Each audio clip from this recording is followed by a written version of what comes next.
pues, como parte del equipo. Y un saludo a todos los oyentes, por supuesto, de Palante Panamá y de La Exitosa en esta nueva etapa, ¿no?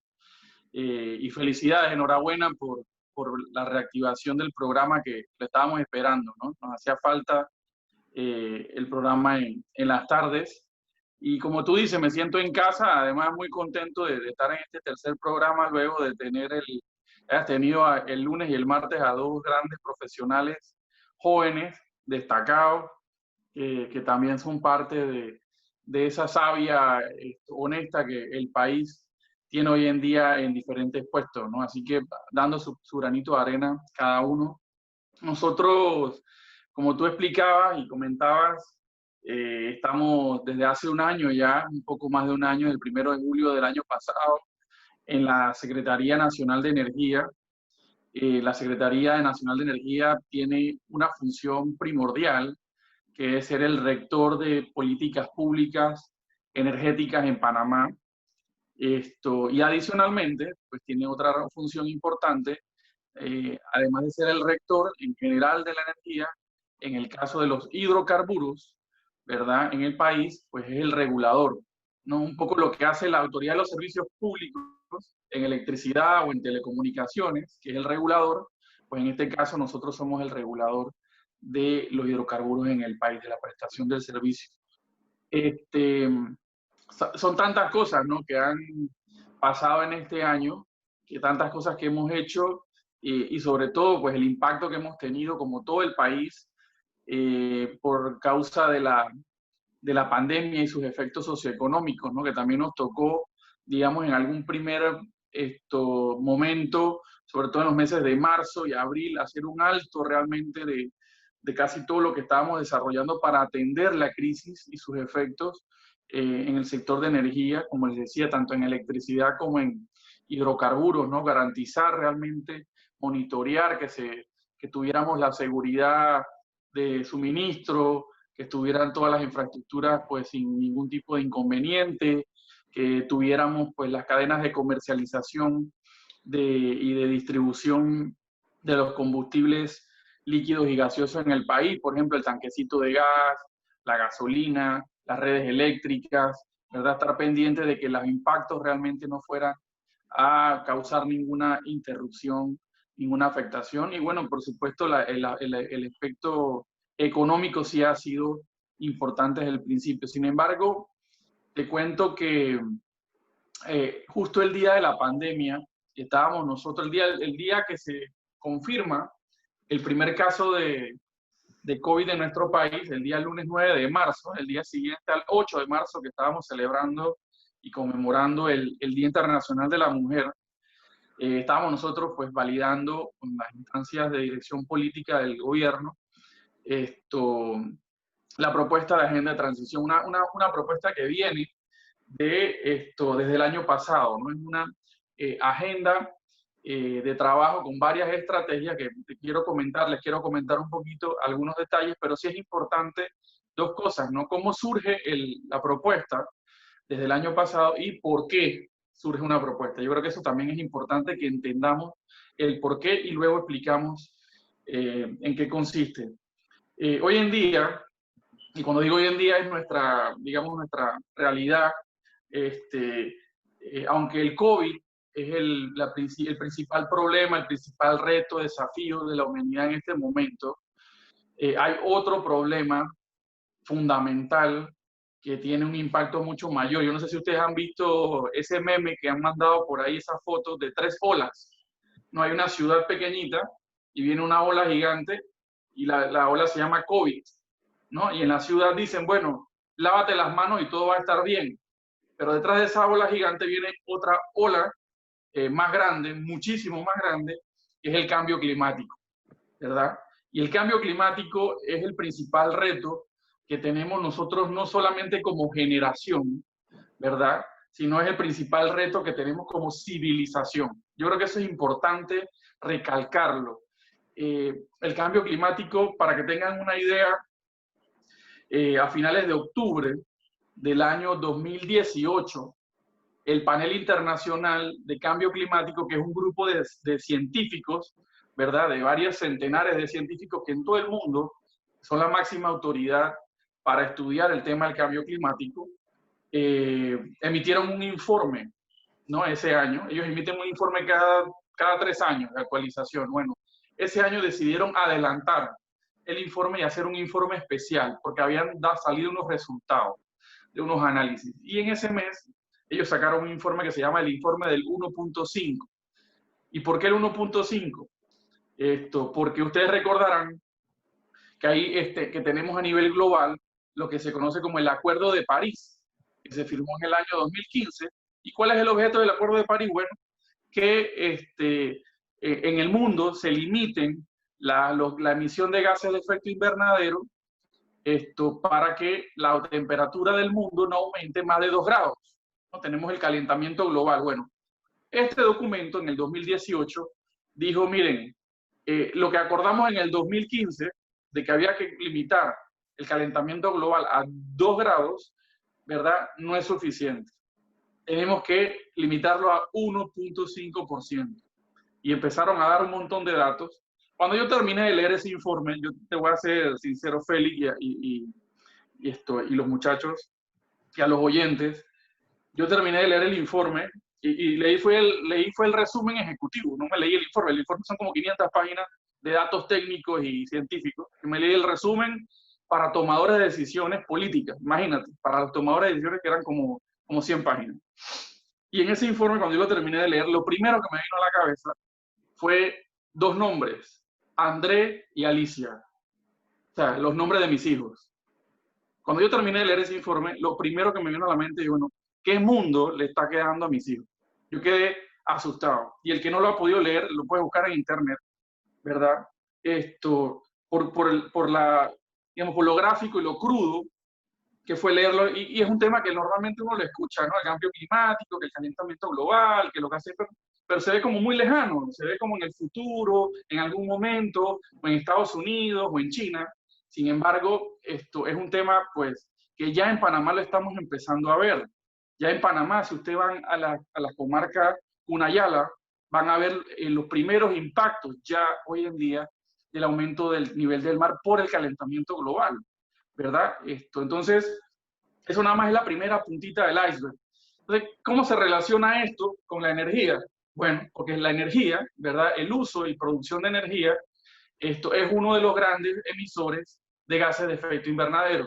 No solamente la generación de energía por medio de plantas térmicas, sino que también la energía que utilizamos para el transporte, para transportarnos en los carros, en los buses, en los camiones, en los barcos y en los aviones, ¿verdad? Entonces, cuando nosotros llegamos a la Secretaría el 1 de julio, ya veníamos con un documento en la mano, ya veníamos con un primer análisis en la mano, que era el trabajo que se hizo para el plan de gobierno del presidente Cortizo en la campaña electoral.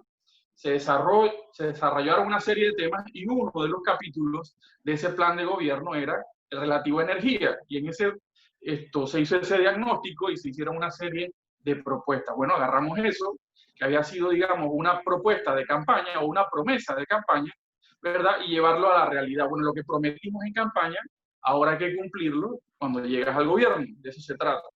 Entonces ese fue nuestro principal insumo, así como también utilizamos un plan energético que se desarrolló en el 2015, un proceso interesante, muy positivo, con apoyo de las Naciones Unidas, el PNUD, con la Secretaría de Energía en aquel momento, y se hizo un plan al 2050. Pero ese plan, pues como ustedes saben, al 2050 hay que tener metas, pero también hay que, digamos, aterrizarlo un poco más para tener resultados, objetivos y metas concretas. Entonces, de eso se trata la agenda de transición, ¿no?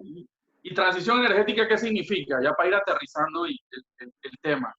Transición energética es, bueno, lo que tenemos hoy en día de nuestra matriz de energía, bueno, cómo producimos y cómo consumimos energía en el país, ¿verdad? Hacia una visión de lo que queremos que sea en el año 2030. Bueno, cómo queremos que sea energía más limpia, queremos que sea energía más barata, queremos que sea energía más confiable. Bueno, de eso se trata, una transición de dónde estamos ahora hacia lo que queremos en el futuro.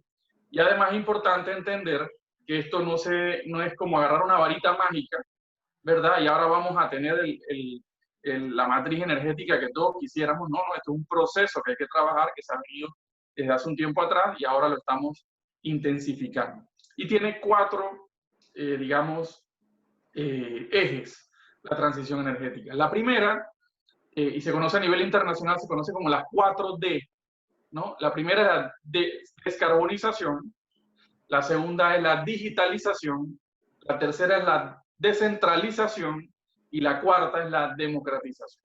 Cada una la explicamos. Descarbonización es lo que hablábamos, ¿no?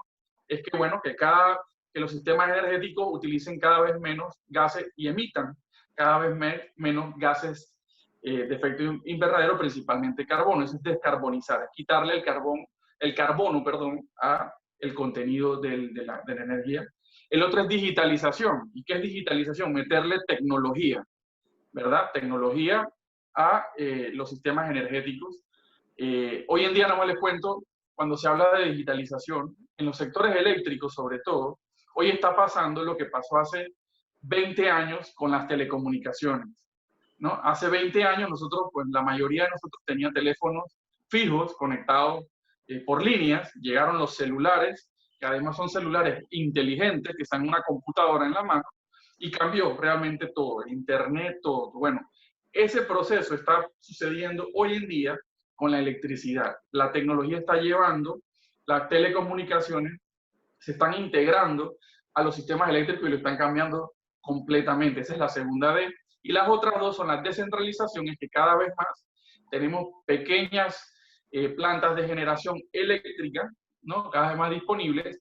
Y la democratización es que estas otras tres, digamos, tendencias, ¿no? de avances tecnológicos están permitiendo, por eso se habla de democratización. ¿Por qué? Porque los clientes, ¿verdad? Cada vez más se están convirtiendo además en productores de energía, no solamente en consumidores, sino en productores de energía. Entonces, esto democratiza la forma en la cual se gestionan y tiene un montón de retos y desafíos. Por eso es que estamos hablando de una agenda de transición, de un proceso de adaptación y de avance.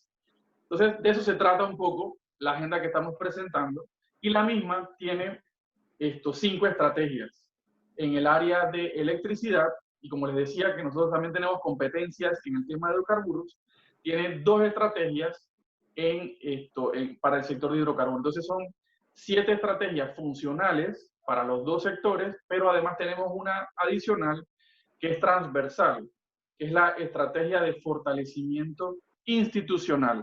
¿Por qué? Porque si no mejoramos la capacidad institucional del sector de energía, vamos a poder llenar papeles, páginas y páginas y páginas de propuestas, páginas y páginas de estrategias y de medidas y proyectos, pero si no tenemos la capacidad de llevarlos adelante, se nos va a quedar guardado en un cajón, ¿verdad? Y eso es lo que no queremos, queremos proponer, planificar, pero también tener la capacidad de implementar, de llevarlo a la realidad. Entonces, de eso se trata. Y para ir cerrando el concepto, y si tienen pues algunas preguntas, te les cuento que en electricidad tenemos estas 5 estrategias que les he mencionado, que estamos presentando. La primera es la de acceso universal, que tiene que ver con el cierre de la brecha de energía. No sé si ustedes saben que hoy en día en Panamá todavía tenemos un poquito más de 92.000 familias, no personas, familias que aún no cuentan con energía eléctrica, ¿no? Y que además son alrededor de 100.000 familias que hoy en día cocinan con leña todos los días. Entonces, necesitamos una estrategia de universalización, de que le llegue el acceso a formas modernas de energía a todos los panameños. Para que tengan una idea, les doy 2 datos. El promedio de electrificación en Panamá es 94% más o menos. Pero si usted se va a la comarca Nove Buglé, ¿verdad? Ese 94% cae a un 4%. O sea, solamente un 4% de los ciudadanos que viven en la comarca Nove Buglé tienen acceso a energía eléctrica. Entonces ahí vemos una muestra de la desigualdad que manifiesta nuestro país. Bueno, eso hay que resolverlo, eso hay que tener desde la política pública, desde el Estado, pues programas, políticas para esto. La otra estrategia que tenemos es la de eficiencia energética, que tiene que ver en cómo utilizamos la energía, ya no en cómo la generamos, cómo la producimos, sino cómo la usamos, ¿no? Y esa estrategia tiene dos componentes. Una que es la tecnológica, es decir, bueno, cómo usamos equipos que sean, usen menos energía, por el ejemplo clásico que siempre vemos por ahí, los de los inverters. Yo no sé si han visto neveras inverter, aires acondicionados inverter, y una serie de electrodomésticos, ¿verdad? Y esos son, te dan lo mismo, el mismo servicio, te dan frío en la refrigeradora o una lavadora, pero utilizan menos energía. De eso se trata. Esa es la parte tecnológica. Pero hay otro componente importante del tema del uso, que es el tema de conductas, del uso que le damos a la energía eléctrica sobre todo, ¿verdad? No sé si a ustedes les ha pasado que entramos a una oficina pública, entramos a un centro comercial, o vamos a un cine, o a un banco, y cuando uno entra hasta que siente el frío, ¿verdad?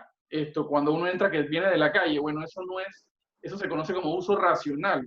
Deberíamos tener el uso, en el caso panameño, el aire acondicionado, en unas temperaturas que permitan mantenerte fresco, pero no tengas que pasar frío.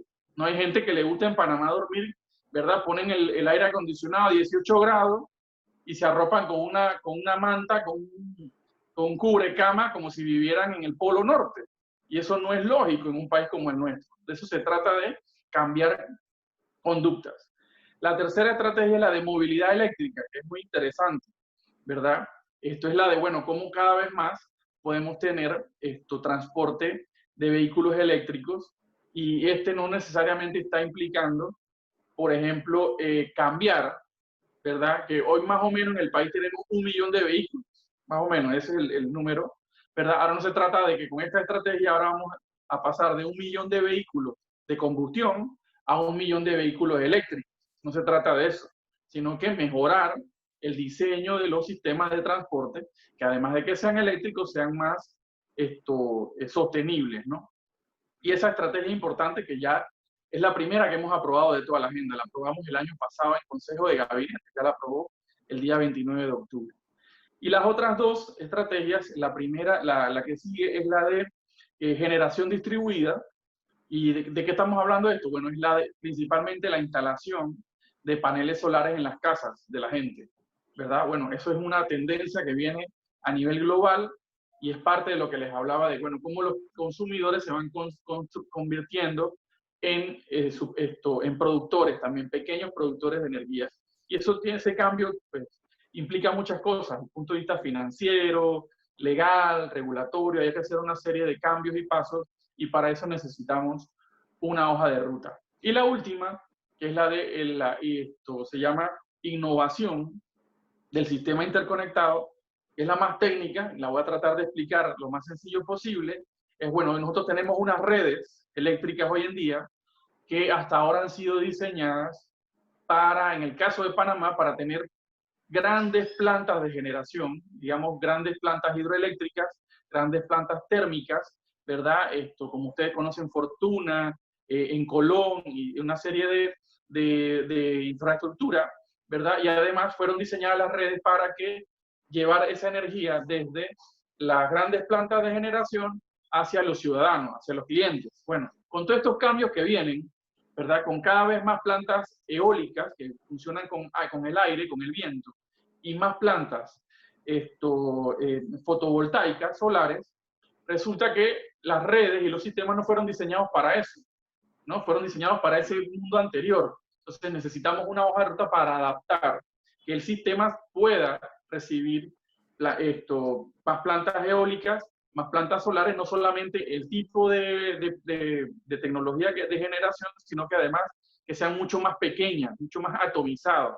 Entonces de eso se trata, cómo nos preparamos técnicamente, y además cómo se prepara el mercado, porque recordemos que en Panamá hay un mercado eléctrico, cómo nos preparamos todos para esto, ¿no? Y eso básicamente en electricidad son esas 5, y en hidrocarburos son 2 que tienen que ver, pues, con actualizar el marco regulatorio, mejorar la capacidad de fiscalización, la calidad de los hidrocarburos, la calidad de la información que tenemos, y además tener una hoja de ruta. Lastimosamente, en el país no tenemos una política energética en cuanto a los hidrocarburos. No la tenemos hasta ahora. Bueno, queremos tener ¿qué quiere el país en los próximos 10 años, ¿verdad? Con relación a esto, y que además se incorpore el concepto de transición energética. ¿Por qué? Porque si en el mundo tenemos una tendencia de cada vez más utilizar vehículos eléctricos, consumir menos combustible, el tema de los gases de efecto invernadero, pues nuestro país se tiene que preparar para eso. Las empresas que están vinculadas a esto se tienen que preparar para eso, adaptarse, y los ciudadanos. Así que básicamente eso es un poco el contenido y no sé si tengan algunas preguntas adicionales, ¿no? No quiero monopolizar, lo que pasa es que me tienen que quitar la guitarra, Félix y muchachos, porque a mí me encanta esto, la verdad es que lo he vivido toda la vida y cuando lo hablo me emociono, ¿no? Así que adelante, adelante. Sí, buenas tardes a los radioescuchas de la gran cadena exitosa, pues nos estamos sintonizando el programa Palante Panamá. Señor secretario nacional, una pregunta que a mí me llama poderosamente la atención es cómo mejorar la calidad del suministro. Si en pleno siglo XXI todavía existen personas, como usted bien lo describió, que no cuentan con ese poder o con esa bendición de encender un bombillo eléctrico pues, en su residencia. Sí, esa es una muy buena pregunta, realmente. Nosotros, por eso lo estamos poniendo como la primera estrategia, ¿no? Que pudiéramos decir que transición energética suena como a innovación, a tecnología y a una serie de temas. Realmente la transición más importante es la de estos panameños, ¿verdad? Esta transición que ellos hagan del siglo XIX, donde viven hoy en día, desde el punto de vista de energía, al siglo XXI.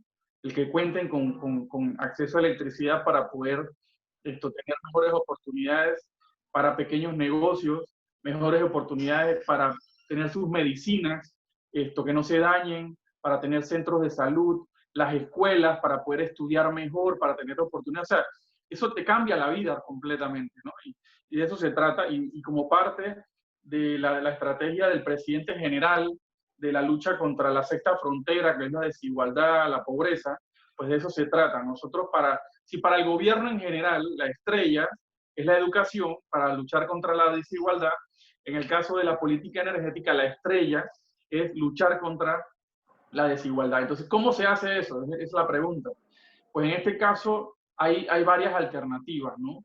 Nosotros estamos buscando alinear los esfuerzos institucionales para desde la política pública lograr inyectar mayores recursos para lograr esto. ¿Cómo se ha hecho en los últimos 20 años? En los últimos 20 años, esa función de llevarle electricidad a las personas que no la tienen, es de una oficina que está adscrita al Ministerio de la Presidencia y se llama Oficina de Electrificación Rural. Esa oficina, esa entidad, esa institución se encarga de hacer los proyectos de llevar electricidad, pero esa está sujeta a la disponibilidad de presupuesto del Estado, ¿no? Entonces, pues tiene unas limitaciones, se puede pedir un préstamo, se puede ir pues, hay un fondo que pagan las empresas de generación hoy en día, un porcentaje mínimo de sus ingresos, y que va a un fondo de electrificación rural, pero no es suficiente. Así que pues nosotros desde la política pública con esto lo que queremos es enfocar y fortalecer las fuentes de financiamiento para poder llevar adelante este compromiso. Bueno. Jorge, como hablabas del tema de movilidad eléctrica, se habla mucho en distintos organismos internacionales sobre la movilidad eléctrica, la llegada de los vehículos eléctricos. En muchos países han adoptado la política de utilizar el transporte público, tanto el colectivo como el selectivo, y obligando a las concesionarias a que utilicen vehículos eléctricos para reducir así la emisión de CO2 y reducir el uso de combustibles que le hacen daño al medio ambiente. Entonces, ¿qué estrategia tiene la Secretaría Nacional de Energía encaminada a generar incentivos, no solamente al sistema de transporte público, sino también a los particulares para que puedan acceder con precios verdaderamente accesibles a este tipo de vehículos y a estas nuevas tecnologías que se están innovando a nivel mundial? Tengo entendido que en Europa hay muchos vehículos eléctricos en las calles ya, hay muchas empresas como la Toyota y la BYD, creo que está aquí en Panamá también, que ya tiene vehículos eléctricos a la venta, pero la queja de muchas personas es que estos vehículos todavía no son accesibles al bolsillo del panameño común, que de repente alguien con su ahorrito y su salario quiere comprar un vehículo de $15,000 y si lo compra eléctrico le sale en $5,000 más, porque el precio de las baterías eléctricas todavía se mantiene bastante alto. ¿Qué estrategia tiene la Secretaría Nacional de Energía de incentivos para que la gente pueda ir comprando vehículos eléctricos que a la vez puedan beneficiar a la gran mayoría de los panameños y pueda beneficiar también al medio ambiente aquí en Panamá? Muy buena pregunta, Félix. Mira, como te comentaba, ¿no? Nosotros, y de hecho lo decimos nosotros porque nos tocó un poco coordinar el proceso, pero fue el resultado del trabajo de mucha gente, ¿no? Principalmente, pues, colideraba la Secretaría de Energía y el Ministerio de Ambiente, que también estamos trabajando, pues, muy estrechamente en todas estas iniciativas. Pero también participaron representantes de empresas privadas, de gremios, de universidades, en digamos, un trabajo colectivo que formuló esta estrategia y esto se llevó adelante entonces a su aprobación en octubre del año pasado. Esta estrategia tiene 4 ejes, ¿no?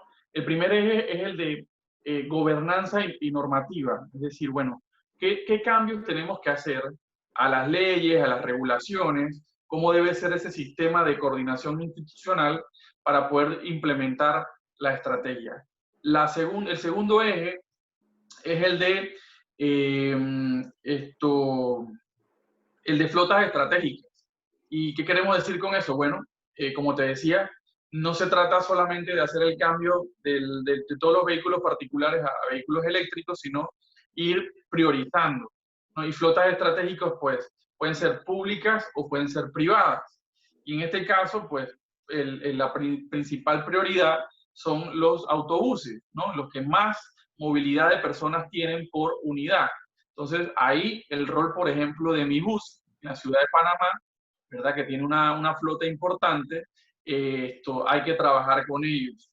Y también pues tiene el eje de educación, ¿verdad? El eje de educación que es importantísimo para que todos los ciudadanos nos enteremos de las oportunidades que hay, pero también cómo a través de la educación formamos a una nueva generación de profesionales vinculados a la industria del automovilismo eléctrico, ¿no? Ser mecánico, por ejemplo, de un carro eléctrico es muy diferente a ser mecánico de un carro de los normales. Entonces, de eso se trata.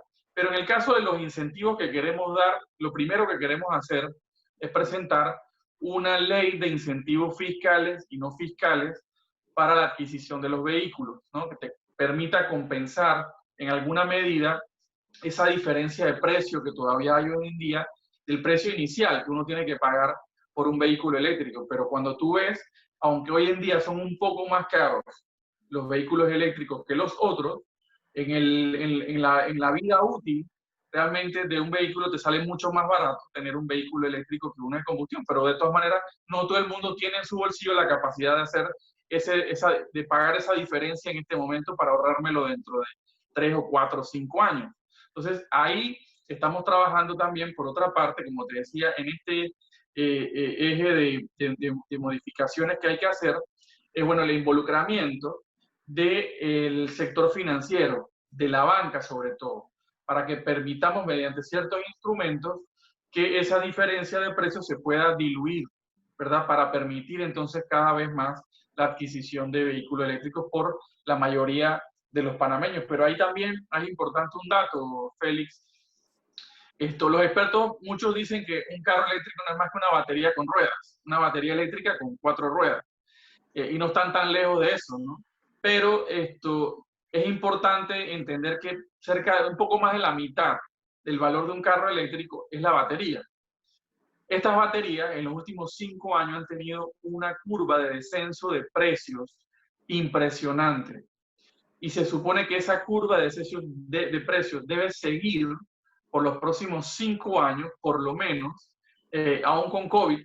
Se están haciendo algunos ajustes con el tema del impacto del COVID, pero por ahora no debe haber una, digamos, una interrupción. Y se supone que en el año 2025 ya vamos a empezar a tener los primeros vehículos eléctricos al mismo precio que vehículos de combustión interna, ¿no? Entonces, en el muy corto plazo, esa brecha de inversión inicial se está reduciendo. Pero bueno, dentro de la estrategia que miras al 2030, estamos trabajando, pues, ¿qué podemos hacer desde el punto de vista de incentivos en estos 5 años mientras se da esa equiparación de precio de inversión inicial y ya luego en la operación no hay cómo compararlo realmente, ¿no? Así que eso es parte de la estrategia que estamos desarrollando en la Secretaría. Buenas tardes, Jorge, a todos los compañeros en el panel. Saludo a la radioaudiencia de Palante Panamá, su servidor José Vergara. De verdad me siento complacido de poder tenerlo con nosotros en el programa, Jorge, sobre todo porque le he estado prestando mucha atención desde el inicio de su intervención y hay algunos aspectos muy puntuales que quisiera pues conocer desde su perspectiva. Sé que tenemos un año del nuevo gobierno, pero hay cosas muy puntuales. Mencionando el tema de la descarbonización, que es una de las primeras 4D que mencionó, hay un tema muy puntual que le preocupa a la población y es cómo se está controlando, cuál es la política que está desarrollando la Secretaría Nacional de Energía para fiscalizar empresas privadas que están emanando estos químicos, estas emisiones que producen efectos del calentamiento global o efecto invernadero. Les cito un dato muy puntual. Yo vivo en el área de Chorrera. No sé si conocen que desde hace mucho tiempo vienen protestas tras protestas por la planta térmica que usa un tipo de combustible llamado Búnker C. Y la gente le preocupa porque no solamente es la afectación al medio ambiente, sino a las personas. Está la Secretaría General de Energía dándole seguimiento a este aspecto tan importante para la salud de la población. Sí, José, esa es una preocupación muy válida, ¿no? Y en el caso puntual de la Chorrera, con la planta térmica en el área, sí, hemos tenido pues desde hace ya tiempo una situación de conflicto social ahí. Mira, hay dos perspectivas, ¿no? La primera, desde las políticas públicas, lo que estamos buscando es la mejora de las condiciones en las cuales las plantas de generación eléctrica se dan, sobre todo las térmicas. Recordemos que así como está en el área de Chorrera, tenemos generación de térmica con el mismo tipo de combustible, por ejemplo, en el área de Colón, ¿verdad? O en el área del este de la ciudad de Panamá. Y hasta ahora, como yo les decía al principio, el sistema había sido diseñado hasta hace algunos años para tener grandes plantas de generación hidroeléctrica y grandes plantas de generación térmica, ¿no? Esto no estaban diseñados los sistemas para pues, tener las otras alternativas. Eso ha ido un proceso de adaptación. Entonces, desde la política pública lo que estamos buscando es ese proceso de adaptación. Específicamente, las emisiones que salen de las plantas térmicas en el país, la fiscalización es por parte del regulador de ACEP y de Mi Ambiente. Entonces, nosotros estamos trabajando con ellos para apoyar en dos vías, como te decía. Es fiscalizar realmente el tipo de emisiones que salen hoy en día, o sea, no en el futuro, no, que están saliendo hoy en día, desde las máquinas de las plantas para que cumplan con las normativas establecida, o incluso que la normativa cada vez sea más estricta, porque una cosa es el cumplimiento de la normativa y otra cosa es que la normativa sea cada vez más estricta con relación a las emisiones, como tú bien decías, no es solamente el efecto de gas invernadero, sino el efecto en la salud de la gente. Entonces, y quizás sea también... La idea, entonces, se trata de eso, la fiscalización por parte del regulador, digamos, eléctrico y del regulador ambiental, ¿verdad?, de esas condiciones, y además, desde la política pública, mandar las señales, los incentivos, para que haya ese proceso de transición hacia combustibles o formas de generación de electricidad más limpias, ¿no? Excelente. Y creo que también debe ir dirigido ese esfuerzo si es necesario cambiar la normativa, porque de hecho esto llegó a conocimiento de la sociedad a través de un reportaje incluso de un medio extranjero, lo cual crea pues esas ciertas dudas en la población. Pero más que todo cambiar el marco regulatorio, porque se tiene conocimiento que este tipo de combustible, más allá de ir haciendo una transición, debe ser eliminado, toda vez que ha causado muchos daños en la sociedad. Eso por un lado. Sé que el tiempo es bastante corto, pero hay un aspecto que le preocupa tan mucho al panameño, el tema de los hidrocarburos. No sé si ustedes tienen que ver también con el manejo de cómo se van equiparando los precios del combustible. Sabemos que estamos en un momento de crisis por el COVID, donde el barril de petróleo cayó drásticamente, pero el panameño percibe que eso no se traslada en un beneficio en la reducción del litro de combustible. O por ejemplo, cuando baja el combustible se mantienen los precios, o baja muy poco, y cuando sube mucho. ¿Qué políticas se están desarrollando en esa dirección? Porque sabemos, como decía Félix, que vamos hacia una transición de vehículos eléctricos. Esos son proyectos a largo, mediano plazo, pero también estamos trabajando con el combustible y la gente no lo ve. Incluso dicen que la electricidad debe bajar, pero nosotros no lo hemos reflejado, aun cuando teníamos un país que cuenta con una gran cantidad de hidroeléctricas que debería redundar en un beneficio al panameño común. Sí, esa también es una pregunta muy importante, mira, y aprovecho para hacer la explicación. En la electricidad, el 1 de julio, te cuento, normalmente lo que pasa es que eso no hace noticia, igual que cuando sube, pero en promedio la electricidad bajó a partir del 1 de julio 5%, y en una de las empresas distribuidoras bajó 8.9%, ¿no? A partir del 1 de julio, pero bueno, eso hay que fiscalizar que se vea reflejado en las facturas de la gente, ¿no? Pero para que tengamos una idea. Y en el caso del combustible, también nos pasó muchísimo, sí somos el regulador de ese tema en la Secretaría cuando tuvimos la pandemia. Hoy en día, por ejemplo, la pandemia en Panamá empezó el 9 de marzo, como les contaba. Hoy en día el combustible en Panamá cuesta 20% menos que el 9 de marzo, todavía. En el mes de abril y el mes de mayo llegó a estar por debajo del 40% del costo, ¿no? Se vio reflejado en las estaciones de combustible. Lastimosamente coincidió con los momentos de de menor circulación y movimiento por el tema de la cuarentena, ¿verdad? Pero eso fue una coincidencia que se dio, porque hay que explicar algo. En Panamá no compramos combustible, no compramos petróleo crudo. En Panamá se importa estos combustibles destilados. Panamá no tiene refinería desde el año 2000. Fue una decisión del gobierno de la presidenta Mireya Moscoso de que se finalizara el procesamiento de petróleo crudo para uso en Panamá. Entonces, desde esa fecha hacia acá, en Panamá importamos solamente productos refinados. Las gasolinas, el diésel, el querosín, ya se importan. Entonces, los precios de lo que uno paga en la gasolinera, ¿verdad?, están determinados por lo que se conoce como precio de paridad de importación. Es el precio en el que el país compra a nivel internacional la gasolina. Y un porcentaje muy pequeño, ¿verdad?, es impuestos y el transporte y el margen de comercialización que se gana la estación de combustible por dar el servicio. Entonces, esos otros componentes son fijos. Lo que varía, cuando usted ve cada 14 días que sube o que baja el precio, no es la parte del precio de la gasolina o del diésel local, es la variación de los precios internacionales. Ese precio de paridad, de hecho, lo calcula la Secretaría. Ni siquiera lo ponen los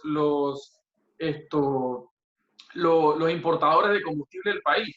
Ese precio de paridad más se aplica para todos. El precio por eso se llama paridad, al que tienen que comprar todos los importadores de combustible, y esa variación es de los precios que se dan sobre todo en el Golfo de México, en el área donde están las refinerías en Estados Unidos, donde se compra el combustible en Panamá principalmente. Entonces, pues sí, hay un tema de mejorar la comunicación, la sensibilización y la explicación de cómo funcionan estos mecanismos para que la gente lo entienda, ¿no? Porque hoy en día, pues, uno lo vivimos durante la pandemia, recuerdo cuando salían incluso memes y temas en redes sociales que decían, oye, ahora que la gasolina está rebajada, no puedo ir a ningún lado, no puedo salir, ¿verdad? Pues fue una coincidencia entre lo más intenso de la cuarentena en nuestro país y lo más intenso de la cuarentena en Estados Unidos, ¿no? En ambos momentos, en ambos países, tuvimos lo más intenso de la cuarentena, por eso bajó tanto los precios de los combustibles refinados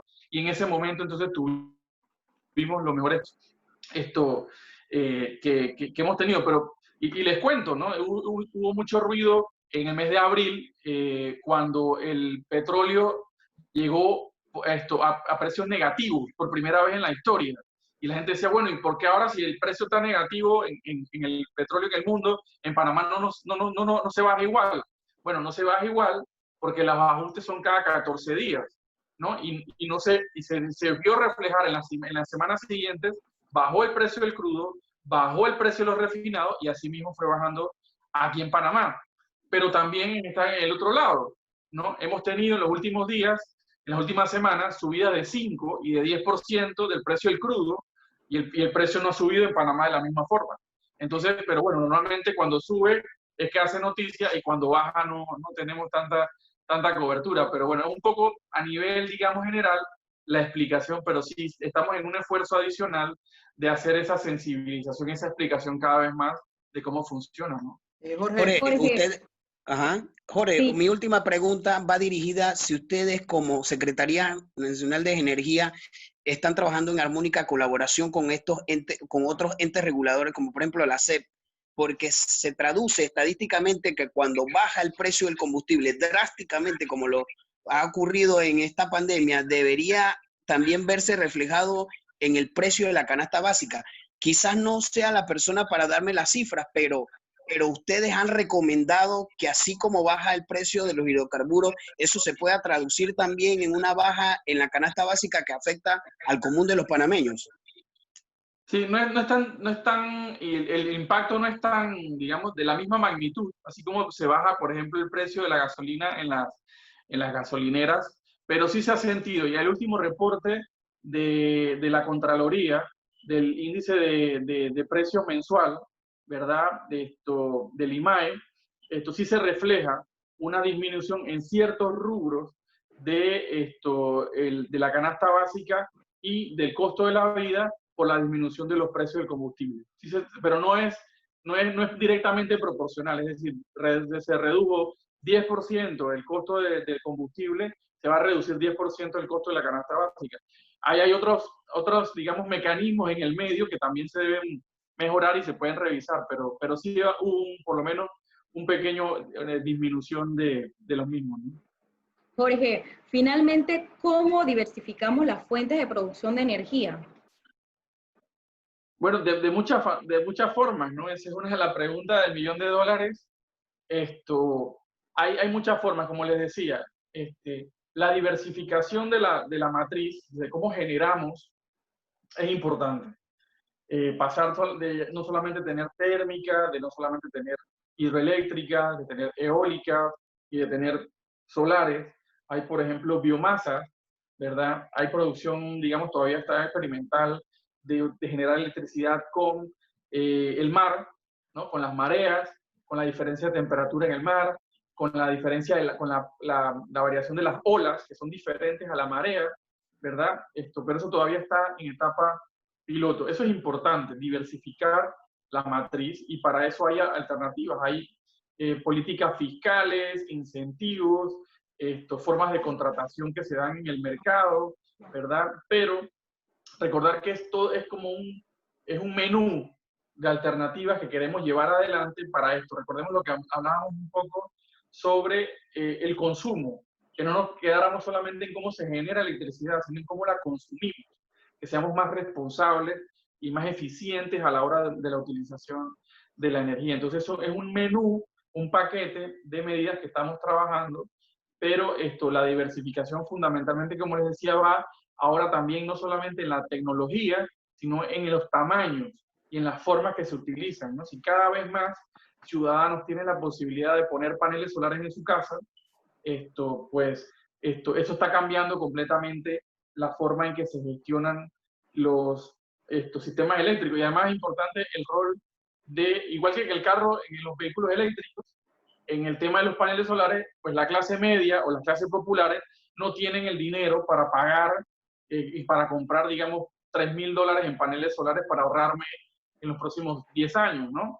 Entonces, ahí es importante involucrar a las entidades de financiamiento para que permitan, ¿verdad?, financiar y que tú puedas, le doy un ejemplo. ¿Se imaginan? Y eso es lo que estamos diseñando desde la política pública, que tengamos hipotecas de parte de los bancos donde la persona compra una casa y ya esa casa venga con paneles solares. Si cuesta $3,000 o $5,000 en una hipoteca de 30 años, en una letra, ese monto te va a hacer como $2 al mes o $3 al mes, pero ya viene con el producto, ¿verdad? Bueno, ese tipo de incentivos de involucramiento del sector financiero para que la clase media y para que las personas más de menores ingresos puedan acceder a ese tipo de medidas, ¿no? Entonces se trata también de ese enfoque, no solamente la parte técnica, la parte de conducta, pero también la parte financiera, que es importante para todos. Jorge, ¿cómo anda el proceso? Yo sé que últimamente estaban viendo la conveniencia o no, y sé que estuviste en Colombia, viendo el tema de la conveniencia o no también de la interconexión de Panamá con Colombia, ya que existe una línea eléctrica que va desde Estados Unidos hasta Panamá, y aquí se interrumpe porque no nos interconectamos a Colombia y no puede llegar al sur.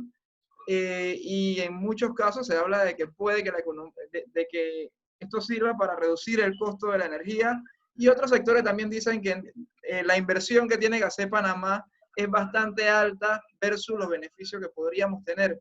¿Qué avances hay en este tema? Bueno, ya estamos en los últimos 5 minutos, sé que va a ser muy difícil para ti explicarnos esto, vamos a tener que hacer otro programa adicional, pero si no puedes adelantar un poco. Sí, mira, esto es una muy buena pregunta. Mira, Panamá forma parte hacia el oeste, hacia arriba, hacia el Norteamérica, de un mercado eléctrico que está formado por los países de América Central. Desde hace 20 años, Panamá forma parte de un tratado, inclusive un tratado de derecho público que se firmó y que constituyó un mercado eléctrico regional. Nosotros negociamos energía con Centroamérica y cada país pues compra energía más barata dependiendo de su generación. En el caso de Colombia, esto no solamente a nivel de la interconexión eléctrica, recordemos por ejemplo que no tenemos carretera, ¿verdad? Y no tenemos una serie porque está el tapón del Darién. Hemos tenido unas circunstancias geográficas, pero desde hace más o menos unos 15 años está este proyecto en estudio, en avance, y esto se ha retomado pues, hace algunos años, ¿no? Y la idea pues es llevarlo adelante porque permitiría es como que pusiéramos una Fortuna, una planta hidroeléctrica del tamaño de Fortuna en el área de Darién. No va a estar ahí, simplemente es una línea de conexión que viene, además no va a pasar por el tapón del Darién. El diseño que ya se tiene hoy en día no pasa por Darién, es por una vía marítima, por una vía marina, se conectaría a través del Mar Caribe, por el fondo una línea submarina. Pero es como tener la capacidad de 300 megawatts adicionales para el país que nos permitan no solamente mejorar en los precios, ¿no? Sino que también nos permitan tener mayor seguridad energética. Son 300 megawatts que tendríamos del otro lado del país para pues accesar a energía más barata e incluso más limpia. En el área de Colombia está desarrollando proyectos interesantes, de tamaños interesantes, tanto hidroeléctricos como eólicos como solares, ¿no? Así que sería aprovechar realmente esa capacidad tanto de seguridad como de mejores precios. Ok, bueno, también se nos queda pendiente el tema del gas natural. Últimamente nosotros estamos en el ojo de la tormenta, por decirlo así, pero de forma positiva, porque con la ampliación del canal han entrado los grandes buques con gas natural y ahora están pasando por nuestro país.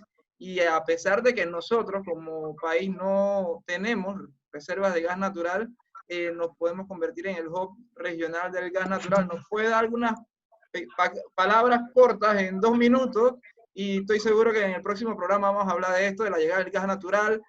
Vamos a ampliar un poco sobre lo de la movilidad eléctrica y también sobre el reglamento de edificación sostenible que también se nos quedó por fuera, Jorge. Bueno, con mucho gusto. Mira, el gas natural, en la estrategia, en la agenda de transición energética, ¿se acuerdan que yo les hablaba de que en el sector de hidrocarburos hay 2 estrategias, ¿no? Una sobre el marco regulatorio y otra sobre una política ¿verdad? De que cómo nos queremos ver en los próximos 10 años. Bueno, dentro de esa política, el núcleo está la consolidación de Panamá como un hub de hidrocarburos, fundamentalmente de gas natural. Entonces, es parte también de la planificación que tenemos y la propuesta que ya tenemos ahí para los próximos años. Así que con gusto en el próximo programa lo podemos ahondar y profundizar en el tema, con mucho gusto. Jorge, muchas gracias por tu participación en el programa Palante Panamá. Yo me quedo pues con las ganas de saber de esa temática, de incluir el tema de energía sostenible en el pensum académico de todos los niveles educativos, porque es que si no empezamos desde los niveles iniciales, ¿cómo le exigimos a ese adulto que sea económico en el gasto de energía de su hogar, de su espacio laboral? Así es que pues en un futuro programa pues sea bienvenido acá en Palante Panamá. Muchas gracias. Ahí nada más un punto. Mañana en los programas que está haciendo el Ministerio de Educación en televisión abierta, vamos a tener varias secciones explicando el tema de energía, una colaboración de la Secretaría de Energía con el Ministerio de Educación. Así que ya estamos arrancando con eso. Muchas gracias, Jorge. También, yo me despido también de la audiencia de Palante Panamá, solo recordándole las medidas de distanciamiento social y lavado de manos en la lucha contra el COVID. Muchas gracias de mi parte por sintonizarnos. Como no, puedes seguir en nuestras redes, Twitter, @PalantePMA, Facebook, también la página Palante Panamá, y Instagram es Palante PMA también, Micaela, ¿no? Es correcto. Agradecemos aquí a Jorge Rivera Staff por acompañarnos una noche más. Este ha sido su programa radial, Palante Panamá. Bendiciones, saludos a todos y éxitos. Bendiciones, saludos. Buenas noches.